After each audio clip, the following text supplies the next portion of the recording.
یہ ہمارے ادارے، یہ ہمارے سر کا تاج ہے۔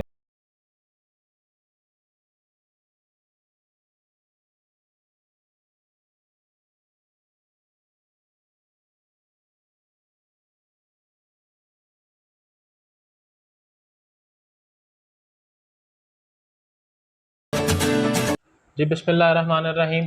بہت سے لوگ آرٹیکل 63A کے بارے میں جاننا چاہتے ہیں۔ جب سے 22 جولائی کے الیکشنز ہوئے، اس میں ہوا کیا کہ 20 ضمنی الیکشنز ہوئے، اس میں سے 18 جو ہے وہ پی ٹی آئی جیتا، لیکن اس کے بعد جب باری آتی ہے وزیر اعلیٰ کی ووٹنگ کے لیے تو پنجاب اسمبلی میں جو ہوا آپ سب نے دیکھا کہ بعد وہاں پر ووٹنگ کی ہوئی، پھر اس کے بعد ایک کاغذ دکھایا جاتا ہے جس کی بنا پر جو 10 ووٹس ہیں وہ مسترد کر دیے جاتے ہیں۔ اس کے بعد پی ٹی آئی اور جو ان کے اتحادی ہیں کاف لیگ والے، وہ سپریم کورٹ میں جاتے ہیں اور سپریم کورٹ فیصلہ کرتا ہے وزیر اعلیٰ حمزہ شہباز شریف صاحب کو ہٹا کر وزیر اعلیٰ پرویز الہی صاحب کو بنا دیا گیا۔ اور اسی سلسلے کے لیے ہم آئے ہیں عامر ندیم صاحب کے پاس، اور وہ ہمیں ایکسپلین کریں گے کہ آرٹیکل 63A کیا ہے۔ جی السلام علیکم۔ وعلیکم السلام۔ کیا حال ہے سر؟ ٹھیک ٹھیک ہے ٹھاک، آپ؟ بالکل بالکل کیسے چل رہا ہے سر آپ کا؟ جی بالکل ٹھیک ٹھاک سر میں نے سنا ہے کہ بہت سے مظلوموں کو آپ نے انصاف دلوایا ہے، نہیں اور جی، بہت سے لوگوں کو آپ نے ان کے انجام تک بھی پہنچایا ہے۔ آپ نے بڑی خدمات دی ہیں رنگا خان کے لوگوں کے لیے، اس کے بارے میں کیا کہیں گے آپ؟ دیکھیں جی، میں سب سے پہلے تو آپ کا اور آپ کے چینل کا شکر گزار ہوں کہ آپ نے موقع فراہم کیا کہ آڈینس سے جو ہے وہ لوگوں سے بات ہو سکے۔ دوسری یہ ہے کہ انصاف تو ظاہر ہے سب سے پہلے تو اللہ کی ذات نے دینا ہوتا ہے، اور اس کے بعد جو ہے وہ ہمارے اداروں نے جو ہے وہ عدالتیں ہیں یا جیسے ایگزیکٹو کے ادارے ہیں، انہوں نے انصاف دینا ہے۔ یا جو کسی کا اگر کوئی اجتماعی مسئلہ ہے یا انفرادی مسئلہ ہے، اس کو متعلقہ فورم تک پہنچا سکتے ہیں، خواہ وہ عدالت ہو، وہ ایگزیکٹو کا ڈپارٹمنٹ ہو۔ تو اس سلسلے میں جو ہے وہ کافی ہم نے جو ہے وہ کوشش کی ہے۔ سر آرٹیکل 63A جو بتایا گیا، اس کے اکارڈنگلی جو فیصلہ ہوا، سر ہماری آڈینس کو بتائیں کہ آرٹیکل 63A ہے کیا؟ دیکھیں، اگر اس کو ہم یہ جو میں بات کروں گا یہ سیاسی اس سے ہٹ کے ٹیکنیکلی جو ہے وہ پیورلی اس کو اگر ہم دیکھیں تو اس کو دو پہلوؤں سے دیکھنے کی ضرورت ہے۔ پہلی تو یہ ہے کہ اس کو آپ دو چیزیں آپ ذہن میں رکھیے گا، ایک پارٹی ہیڈ اور ایک پارلیمانی پارٹی۔ پارٹی ہیڈ جو ہے وہ 63A کے اینڈ میں جا کے جو ایکسپلینیشن ہے اس پہ انہوں نے پارٹی ہیڈ کو ایکسپلین کیا ہے کہ وہ پارٹی ہیڈ پارٹی کا وہ شخص ہوگا جس کو پارٹی نے الیکشن کمیشن میں بطور ہیڈ ڈکلیئر کیا ہوگا۔ وہ پریزیڈنٹ بھی ہو سکتا ہے، وہ صدر بھی ہو سکتا ہے پارٹی کا، وہ پارٹی کا چیئرمین بھی ہو سکتا ہے، وہ پارٹی کا سرپرست بھی ہو سکتا ہے۔ مطلب پارٹی کے انٹرنل کانسٹیٹیوشن میں اس کا نام جو ہے اس عہدے کا کوئی بھی ہو سکتا ہے، لیکن اس کو الیکشن کمیشن میں جب آپ رجسٹر کراتے ہیں تو آپ کو ایز اے پارٹی ہیڈ ایک شخص کا نام دینا ہوتا ہے، اور ہر سال پھر اس پارٹی کے الیکشنز ہوتے ہیں، اور ہر سال اس پارٹی کے الیکشن کے جو نتائج ہیں وہ کچھ متعلقہ دستاویزات کے ساتھ الیکشن کمیشن میں داخل کرائے جاتے ہیں، اور وہاں پہ الیکشن کمیشن کو بتایا جاتا ہے کہ یہ جو شخص ہیں، اب جیسے عمران خان ہیں پی ٹی آئی کے، تو وہ ٹیکنیکلی ان کو چیئرمین کہا جاتا ہے لیکن ہی از پارٹی ہیڈ۔ اسی طرح نون لیگ میں جو ہے وہ شہباز شریف ہیں، ان کا پریزیڈنٹ کا عہدہ ہے تو وہ بھی ہی از دا پارٹی ہیڈ، تو اسی طرح وہ پارٹی ہیڈ ہے۔ اور دوسرا جو ہے وہ پارلیمانی پارٹی جیسے آپ بہتر جانتے ہیں کہ وہ قومی اسمبلی میں ایک پارلیمانی پارٹی ہوگی، اور اس جو پارٹی ہے اس کے جو لوگ جیت کے آئے ہیں یا جو بعد میں شامل ہوئے ہیں تو وہ اس پارلیمانی پارٹی کے ممبرز ہوں گے۔ تو یہ جو دو اصلاحات ہیں یہ 63A میں استعمال ہوئی ہیں، ایک پارلیمانی ہیڈ اور ایک پارلیمانی پارٹی۔ اچھا، اب اس کا جو ہے وہ انہوں نے جو وہاں پر طریقہ کار دیا ہے وہ کیا دیا ہے؟ طریقہ کار سب سے پہلے تو ہمیں یہ دیکھنے کی ضرورت ہے کہ کون کون سی شکلوں میں ڈیفیکشن کلاس جو ہے وہ ایکٹیو ہوتی ہے، کہ وہ کون سے حالات ہیں جن میں ممبران جو ہیں وہ نااہل ہو سکتے ہیں یا ان کے خلاف ریفرنس جو ہے وہ بھیجا جا سکتا ہے۔ اس میں یہ ذہن میں رکھیں کہ صرف 3 صورتیں ہیں۔ اس کو چونکہ سپریم کورٹ نے قومی اسمبلی کے بھی آپ کو یاد ہوگا کہ منحرفین کے 23 تھے یا 22 تھے، تو اس پہ فیصلہ دیا تھا کہ ان کو نااہل نہیں کیا جا سکتا۔ وہ اس کی وجہ یہ ہے کہ 3 شکلیں ہیں، اور ان شکلوں میں ہی جو ہے وہ اس کی نااہلی جو ہے وہ ہو سکتی ہے۔ ایک وزیر اعظم کے خلاف عدم اعتماد یا اعتماد کا ووٹ، دوسری وزیر اعلیٰ جو صوبے میں ان پر عدم اعتماد یا اعتماد کا ووٹ، اور تیسری شکل جو ہے وہ ہے فائنانس بل کا، کہ جیسے بجٹ آتا ہے، بجٹ ہے یا ضمنی بجٹ ہے، منی بجٹ جو ہے وہ کہا جاتا ہے بعض اوقات، تو جو فائنانس بل، وزیر اعظم اور وزیر اعلیٰ، یہ 3 شکلیں ہیں، اس میں ووٹنگ اور ابسٹین 2 شکلیں۔ اچھا یہ بھی ذہن میں رکھیے گا کہ اگر ہدایات جاری ہوئی ہیں کہ آپ نے فلاں شخص کو وزیر اعظم کے لیے ووٹ دینا ہے، اور وہ جو ممبر ہے وہاں سے ایبسٹین کر جاتا ہے، غیر حاضر ہو جاتا ہے، تو اس شکل میں بھی یہ کلاس جو ہے وہ ایکٹیویٹ ہوگی۔ تو 3 شکلوں میں 3 صورتحال ہوں گی۔ پہلی یہ کہ وزیر اعظم، اور دوسری وزیر اعلیٰ، وزیر اعظم یا وزیر اعلیٰ کے خلاف تحریک عدم اعتماد، یا انہوں نے اعتماد کا ووٹ لینا ہے۔ یہ 2 شکلوں میں یہ ہو گئیں، اور تیسری فائنانس بل۔ اگر وہاں سے ممبر جو ہے وہ پارلیمانی پارٹی کی ہدایات کے خلاف ووٹنگ میں حصہ نہیں لیتا، یا وہاں سے غیر حاضر رہتا ہے، تو اس شکل میں پارلیمانی پارٹی کے جو پارٹی ہیڈ ہیں ان کو یہ اختیار دیا گیا ہے کہ وہ ڈیکلریشن، جس کو ہم عام زبان میں ریفرنس کا لفظ استعمال کرتے ہیں، لیکن قانون میں ٹیکنیکلی وہاں پر ڈیکلریشن کا لفظ ہے، تو وہ ڈیکلریشن جو ہے وہ اسپیکر کو بھی بھیجیں گے پارٹی ہیڈ، اور وہ جو ہے وہ الیکشن کمیشن کو بھی بھیجیں گے۔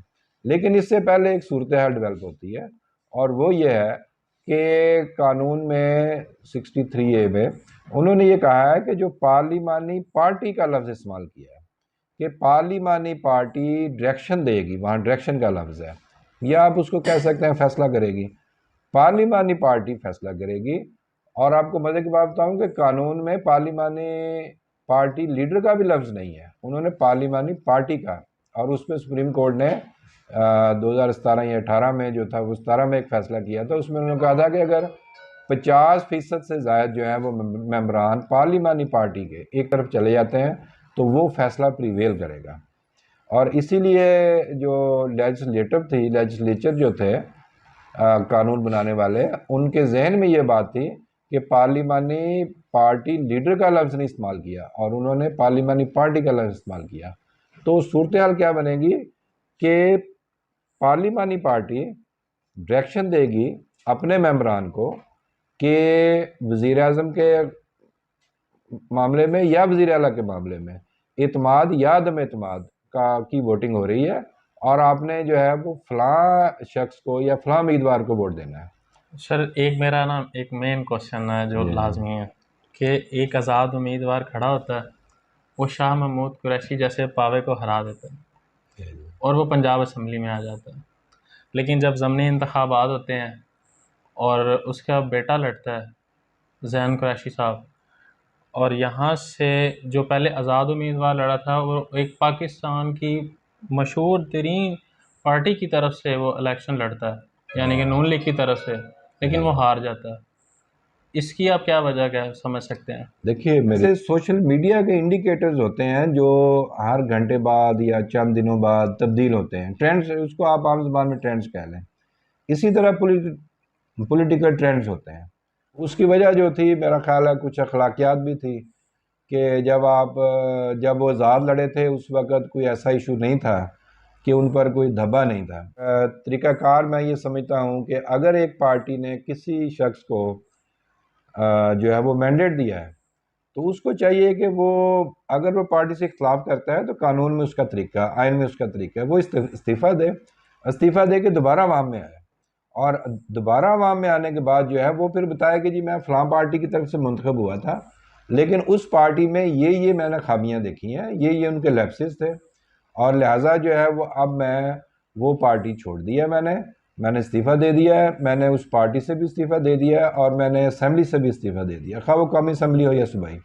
اور اس کے بعد وہ پھر عوام کے پاس آئے. اگر عوام اس کو منتخب کر لیتے ہیں تو پھر جو ہے وہ اس کا رائٹ ہے کہ وہ دوسری پارٹی کے ساتھ جو ہے چلیں. ان کا بیانیہ اور پاپولیرٹی تھی، اور دوسرا جو تھا ڈیفیکٹڈ لوگ تھے، اور وہ جو تھا ایک جو بیانیہ بنا، اس وجہ سے میرا خیال ہے کہ وہ عوام نے ان کو ڈسکرج کیا اور ان کو ڈیفیٹ کیا ہے. پی ٹی آئی کے دور میں 3.5 سالوں کے دور میں تقریباً 15-16 کے قریب ضمنی الیکشن ہوئے ہیں، اور پی ٹی آئی 2 یا 3 جیتی ہے، باقی ساری سیٹیں آ رہی ہیں. وہ اس کی وجہ یہ ہے کہ جب آپ گورنمنٹ میں ہوتے ہیں تو آپ کی پاپولیرٹی نیچے جاتی ہے ڈیفینیٹلی.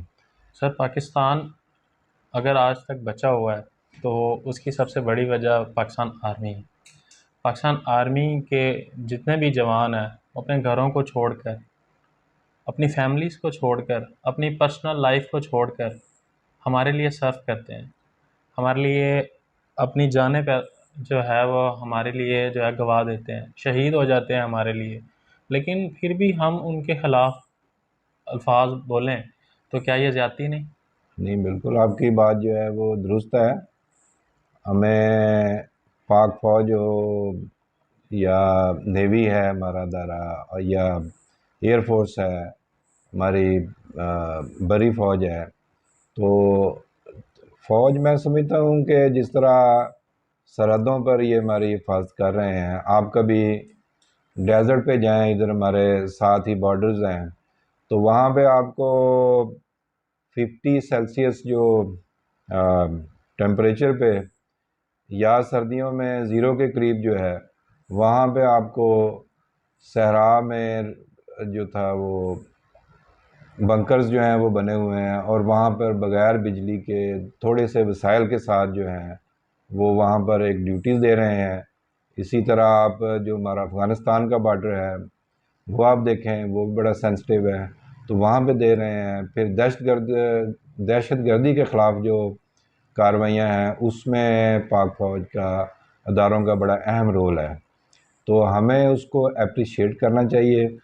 دوسرا میں سمجھتا ہوں کہ یہ کوئی جواز نہیں ہے کہ چونکہ فلاں نے جو تھے وہ چوری کی تھی تو لہٰذا میں نے بھی چوری کرنی ہے، چونکہ فلاں نے جو تھا وہ فلاں کے خلاف بات کی تھی لہٰذا جو ہے وہ ہمیں بھی رائٹ حاصل ہے. یہ نہیں ہونا چاہیے. میں سمجھتا ہوں کہ ادارے جو ہیں وہ ہمارے پاک فوج ہے یا عدلیہ ہے یا ہمارے جو دوسرے ادارے ہیں، ہمیں ان پر ہاں کوئی گلے شکوے ہیں تو ہمیں اس میں طریقہ کرنے کا بھی طریقہ کار آئین میں دیا گیا ہے، قانون میں دیا گیا ہے، اس کو آپ متعلقہ حکام تک پہنچا سکتے ہیں. بیک ڈور ڈپلومیسیز ہوتی ہیں تو، لیکن یہ اس طرح نہیں ہوتا کہ آپ تقریروں میں یا سوشل میڈیا پہ جو ہے وہ اس طرح کے معاملات کو اٹھائیں. اس سے آپ کے ملک کے اندر اور خاص طور پر ملک کے باہر آپ، تو میں سمجھتا ہوں کہ یہ ہمارے ادارے، یہ ہمارے سر کا تاج ہیں اور ہمارا جو ہے فخر ہے، اور اگر ادارے مضبوط نہیں ہوں گے تو پاکستان جو ہے مضبوط نہیں ہوگا. سر لاسٹ کوشچن جی کہ جو جس طرح آپ دیکھیں کہ ہم اس ٹائم ہمارے جو پی ایم اور شہباز شریف صاحب ہیں اور ان کی جو پارٹی ہے وہ نون لیگ ہے، اور دوسرے اگر ہم پروونسز میں گورنمنٹ دیکھیں تو ان میں سے کسی بھی ان کی پارٹی کی نہیں ہے، یعنی کہ پی ڈی ایم کی پارٹی میں سے کوئی بھی ایسے نہیں ہے جن کی یہاں ہو سوائے سندھ کے. تو اگر فار ایگزامپل کوئی کام ہو یا پرائم منسٹر کوئی آرڈر کر سکتا ہے سی ایم کو کہ آپ نے اس طرح اس طریقے سے کام ہاں جی کرنا ہے؟ بالکل. دیکھیں بات یہ ہے کہ 18ویں ترمیم کے بعد تو چیزیں بڑی واضح ہو گئی ہیں. جو متعلقہ ڈویژنز ہیں منسٹریز ہیں یا سبجیکٹس ہیں، تو وہ جو شیڈیول تھا اس کا، تو اس کو ریوزٹ کیا انہوں نے 18ویں ترمیم میں، جس میں جو تھا وہ صوبوں کو اور وفاق کے درمیان جو اختیارات تھے ان کو واضح کیا گیا ہے. اور اس میں بالکل جو ہے وزیر اعظم مخصوص جو اس کے قوانین ہیں یا جو متعلقہ ڈپارٹمنٹس ہیں یا، تو وہ ان کو بالکل جو ہے وہ آرڈر جاری کر سکتے ہیں، اس میں کوئی ایسی بات نہیں ہے. تاہم ایسے محکمے جو کہ پیورلی سبجیکٹ ہے صوبے کا، اس میں جو ہے وہ ایڈوائز جاری کر سکتے ہیں پرائم منسٹر. اس کو ماننا یا نہ ماننا وہ صوبے کا کام ہے. ڈیموکریسی میں دیکھیں، جمہوریت میں تو یہ ایک لحاظ سے دیکھا جائے تو اچھی بات ہے کہ تمام پارٹیز کی تمام جگہ پہ حکومت ہے. اگر کسی کی سندھ میں حکومت ہے تو وہ سمجھیں کہ وہ بھی پورے پاکستان میں ہے، جو پنجاب میں ہے وہ بھی پورے پاکستان میں ہے، وفاق جو ہے وہ پورے پاکستان کو ریپرزینٹ کرتا ہے. تو یہ تو ایک لحاظ سے اچھی بات ہے کہ آپ یہ دیکھیں نا کہ جب سے پنجاب میں جو تھا پرویز لائی کی یا پی ٹی آئی کی گورنمنٹ بنی ہے تو آپ انڈیکیٹرز اٹھا کے دیکھ لیں، جس دن پنجاب میں الیکشن ہوا اور اس کے بعد ٹیمپریچر جو ہے وہ نیچے جا رہا ہے، آپ کی ڈالر نیچے جا رہا ہے، اسٹاک مارکیٹ جو ہے بہتر ہو رہی ہے. تو اس کا مطلب یہ ہے کہ لوگوں نے اور مارکیٹ نے، انٹرنیشنل مارکیٹ نے اور جو ہماری لوکل مارکیٹ ہے، انہوں نے یہ جو ٹرسٹ ہے وہ پاکستان کو پہ جو ہے وہ ڈیولپ ہوا ہے. سر یہ پاکستان میں فرسٹ ٹائم ہی ہوا ہے اس طرح کا؟ ہاں میرا یا خیال پہلے ہے بھی کہ ہوا ہے؟ فرسٹ ٹائم ہی ہوا ہے، کیونکہ پہلے ایسا جو تھا وہ بے نظیر کے دور میں، بی بی کے دور میں رہا ہے کہ، لیکن اس میں بھی ان کے پاس سندھ ہوتا تھا. ابھی جو ہے وہ اگر آپ پی ڈی ایم کا دیکھیں پھر تو ہوا ہے پہلے ایسے کہ مطلب اسی پارٹی کی حکومت، لیکن اگر آپ اسٹرکٹو سینس آف وزیر اعظم کے دیکھیں تو نون لیگ کی گورنمنٹ جو ہے کہیں پر بھی نہیں ہے. تو سندھ میں جو تھا وہ کس پارٹی کی حکومت ہے، وہ ان کی اطاعت نہیں ہے. تو یہ تو رہا ہے کہ جیسے بی بی شہید تھیں، ان کی وفاق میں حکومت تھی تو ان کے پاس سندھ تھا، کے پی کے بھی سرحد ہوتا تھا اس وقت، تو اس میں ان کی گورنمنٹ تھی، پنجاب میں نہیں تھی. تو لیکن بہرکیف ان کی گورنمنٹ تھی. تو اگر آپ پارٹی وائز دیکھیں تو پارٹی وائز یس، پارٹی وائز پہلی دفعہ ہوا ہے کہ پرائم منسٹر جو ہیں نون لیگ کے ہیں اور ان کی گورنمنٹ جو ہے کہیں پر بھی نہیں ہے. تو لیکن میں سمجھتا ہوں جیسے بھی ہے اسمبلیز کو مدت پوری کرنی چاہیے، میں اس کے حق میں ہوں. ٹھیک ہے سر، چلیں، تھینک یو ویری مچ، آپ نے اپنا ٹائم دیا جی اور کوئی ہمیں نہیں جی، تھوڑا آپ سا کا آگاہ کیا کہ کس طرح کے ویوز ہونے چاہیے اور کس طرح سے ٹھیک ہے جی. 63A کام کرتا ہے. Thank you very much thank sir, you ji, thank you okay very ji, much. Okay G.